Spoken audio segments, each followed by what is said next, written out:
Okay, there a doctor now can understand you. Yes. Do you know those simple answers of those doctors or nurses? Yes, they say sorry. It will be better. Don't worry.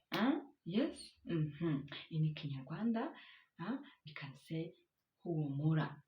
When we say don't worry, it is in Kinyarwanda humura. Humura urakira. Humura urakira. Yes, that is very nice. Humura urakira. That it's like sorry. So sorry. It will be better. You get well. Don't worry. Yes. Humura urakira in Kinyarwanda. Humura urakira. Yes. Yeah, that's good. There now it is a headache. You can also, for example, have a flu. You can go there and you say, I have flu. I have flu. Flu. Yes, I have flu. Flu. Nje kwivuza ndwaye ibicurane. In Kinyarwanda. Nje kwivuza ndwaye ibicurane. Ndwaye ibicurane. Flu. Those flu. Ndwaye ibicurane. Yes, ibicurane. Can you repeat? Ibicurane. Flu. Ibicurane. Ibicurane. Yes, there. Thank you so much. Or you can cough. You can have cough. I have cough. Cough. Yes, I have cough. Yes, there. In the Kinyarwanda, cough is inkorora. Inkorora. Mfite inkorora. Mfite inkorora. Mfite inkorora mbi. Mfite inkorora. Yes, inkorora. Inkorora. Cough. Mfite inkorora. Yes, there. To the hospital in front of the doctor or nurse. Yes. Yes, I have cough. Yes. Mfite inkorora. Can you repeat? Mfite inkorora. Mfite inkorora. Mfite inkorora. Yes. Wow. Yeah. There you can use that Kinyarwanda and you are now so safe. Yes. Can have stomach. Stomach. Yes. You have stomach and you go to the hospital with stomach. Yes. There. In Kinyarwanda you say nje kwivuza. And the doctor says urwaye iki?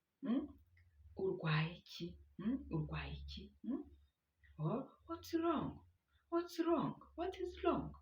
There in Kinyarwanda urwaye iki? Wabaye iki? Wabaye iki? Urwaye iki? Yes? Thank you so much. And you say ndwaye igifu. Ndwaye igifu. Do you know igifu? Do you know stomach? Ndwaye igifu. Yes? Nje kwivuza ndwaye igifu. Or ndwaye mu nda. Ndwaye mu nda. Nje kwivuza ndwaye mu nda. Yes? Can you repeat the sentence? Nje kwivuza ndwaye mu nda. Yes? Thank you so much. There, the doctor can treat you well. Yes, in Kinyarwanda, in saying humura. Humura urakira. Humura urakira. Don't worry. Humura. You get well. You'll be better. Yes? Yeah, that's good. In Kinyarwanda, yes, you cannot talk one each other in Kinyarwanda. Yes, there to the hospital. Are you getting something from there? Thank you so much. You can also have what? You can also have, for example, you can also have some teeth. Teeth, yeah? You are suffer from what? From teeth. Teeth. Teeth. Yes, do you know? You can suffer from teeth there. Yes.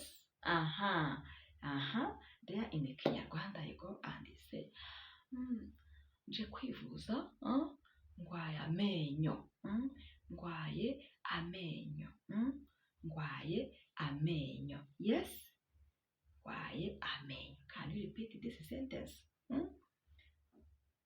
Nje kwivuza, doctor, nje kwivuza, narwaye amenyo, or ndababara amenyo. Yes, yeah.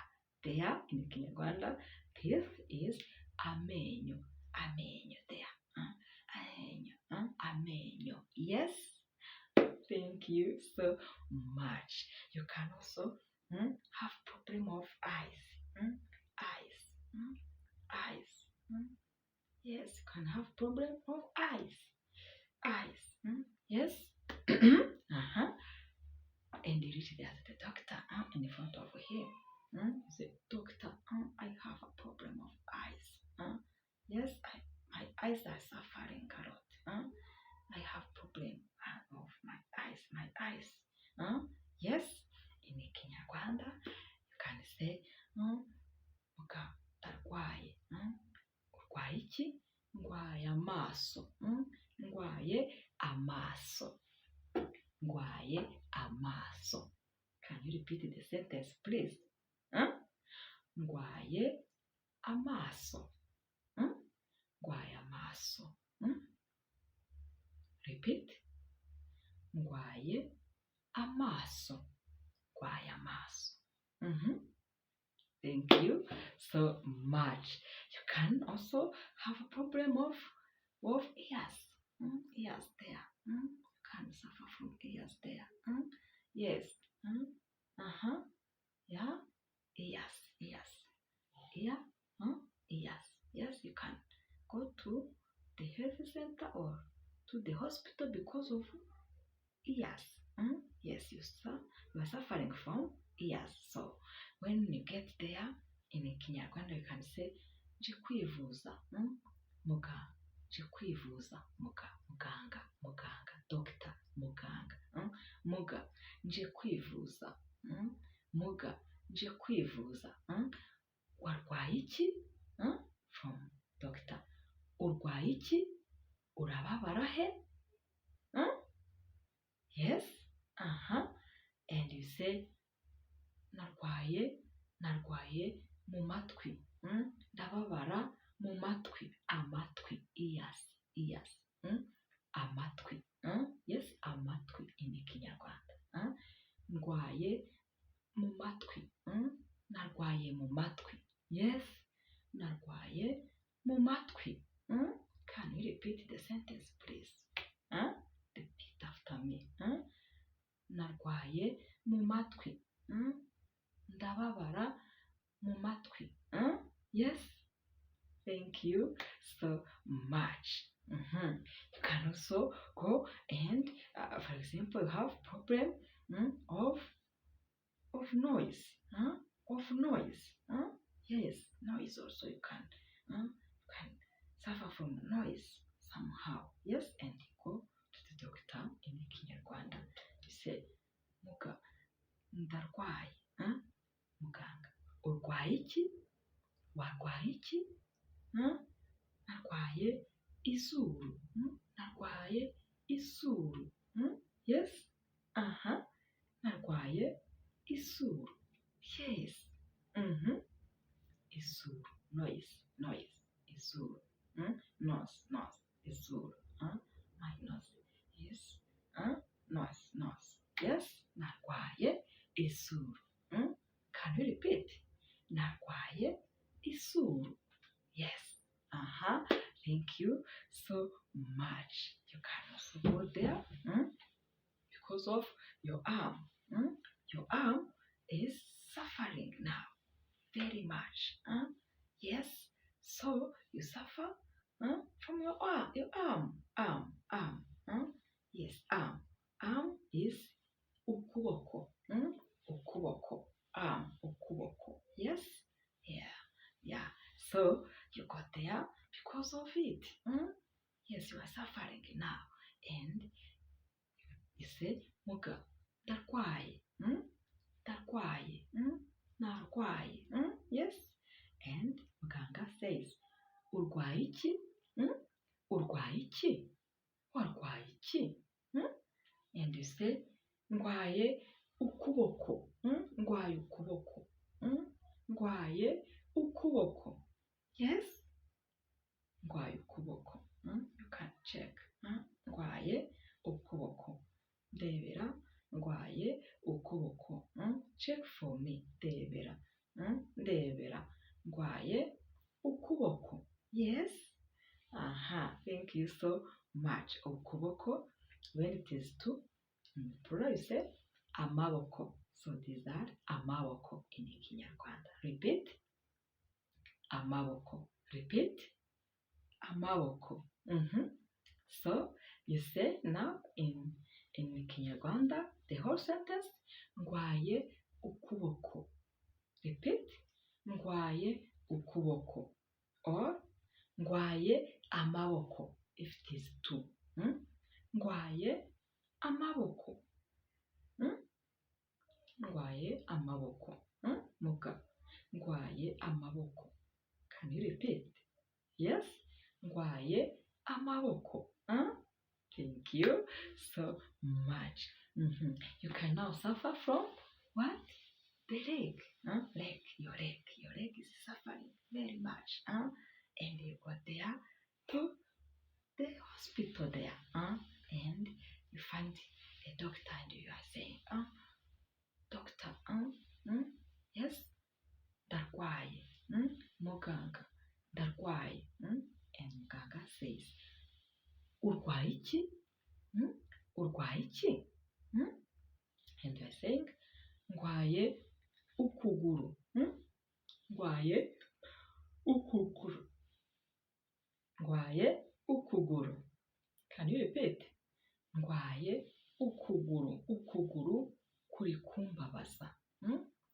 Ukuguru kuri kumbabaza. Yes, I'm suffering a lot. Ndwaye ukuguru. If it is one, ukuguru. If it is two, so we say amaguru. Amaguru. Legs. Your legs. Amaguru. Repeat. Amaguru. Amaguru. Yes? Thank you so much. So you can go there and you are suffering from your what? Your hand. Your hand there. Your hand is suffering a lot. Your hand. Yes? And when you reach there, in Kinyarwanda, you say, muga, ndarwaye.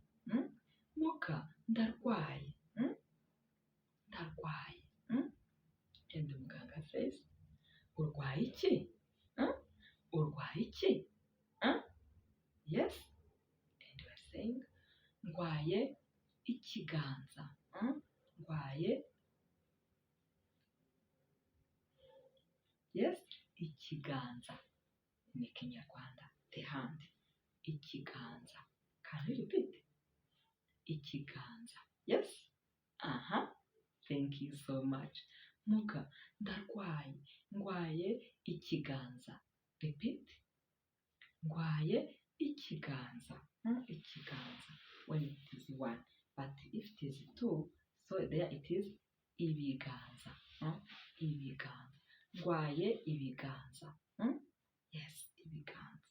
Ndwaye ibiganza. Muga, ndwaye ibiganza. Okay? Thank you so much. It can now be the finger. Finger. For example, finger. Finger or fingers. Yes, you are suffering from your fingers. Yes? There in the Kinyarwanda, fingers is, when it is one is urutoki. Urutoki. Muga, ndarwaye. Urwaye iki? Ndwaye urutoki. Ndwaye urutoki. Ndwaye urutoki. Can you repeat? Ndwaye urutoki. Mhm. Thank you so much. When it is what? Ndwaye urutoki. Repeat. Mhm. Thank you so much. Now it is now fingers. Fingers. In plural urutoki, it is intoki. Ndwaye intoki. I'm suffering from my fingers. Fingers. Intoki. So there are many. Intoki. Ndwaye intoki. Ndwaye intoki. Ndwaye intoki. Yes? Thank you so much. You can now go and find a doctor, and you have a problem of what? Of what? Another one?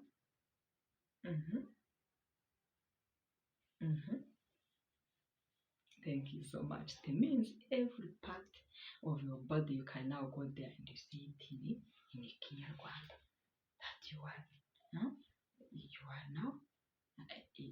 now able to say this different parts of your body in Kinyarwanda. So you can use it to the hospital.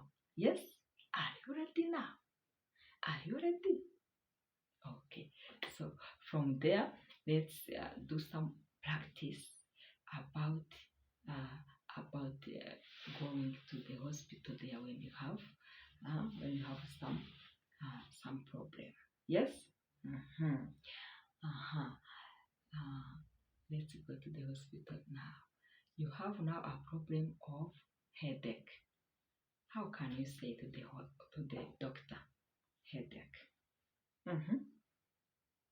You are in front of the doctor. How can you say in Kinyarwanda? You have headache. How do you say? How can you say?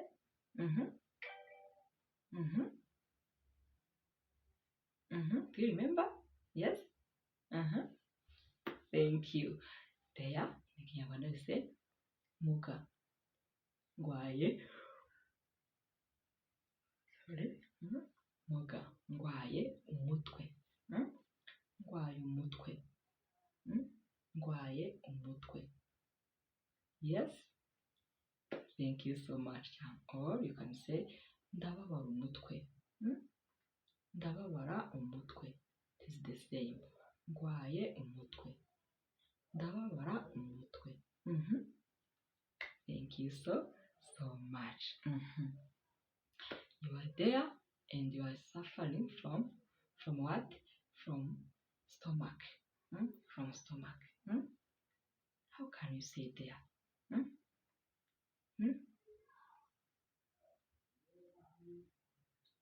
Do you remember how we say? Do you remember? You say there, muga, ndwaye munda. Ndwaye munda. Or muga, ndwaye igifu. Ndwaye igifu. Thank you so much. I think that is very clear and you are ready to use those simple sentences. For example, you have the problem of eyes. Your eyes. How can you say there? Muga, ndwaye amaso. Muga, ndwaye amaso. Yes? Thank you. You can now go there and you have problem of your teeth. How can you say? Do you remember? Thank you. Can you say muga ndwaye amenyo? Ndwaye amenyo. Thank you so much. Amenyo. Teeth. Amenyo. Thank you. You can now go there and you have problem of what? Of ears. Of ears. And you are saying,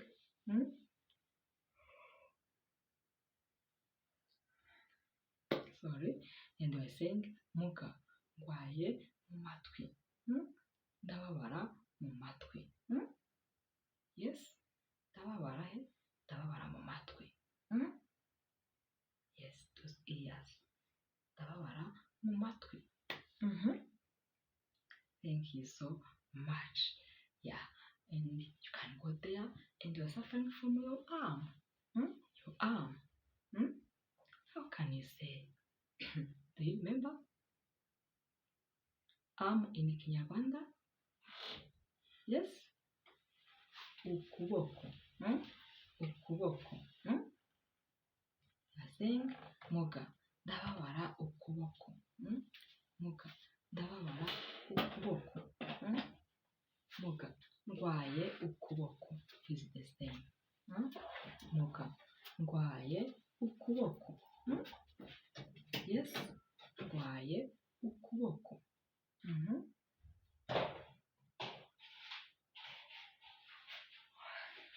Thank you so much. You can go there and you are suffering from your hand. From your hand. How can you say there? Muga, ndwaye. Yes, do you remember? Muga, ndwaye ikiganza. Ndwaye ikiganza. When it is one, ikiganza. When it is two, ibiganza. Ndwaye ibiganza. Like what you have saying there, we were saying there, ndwaye ukuboko. If it is two, ndwaye amaboko. Amaboko. So here, ndwaye ikiganza. If it is two, ndwaye ibiganza. Yes? Thank you so much. You can now go there and you're suffering from your leg. Leg. Your leg. And you're saying, Muga, ndwaye ukuguru. Muga, ndwaye ukuguru.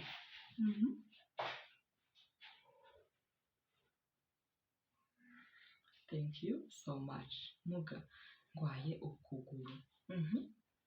So, there in Kinyarwanda you say, do you remember how we say it? Ndwaye ukuguru. If it is two, ndwaye amaguru.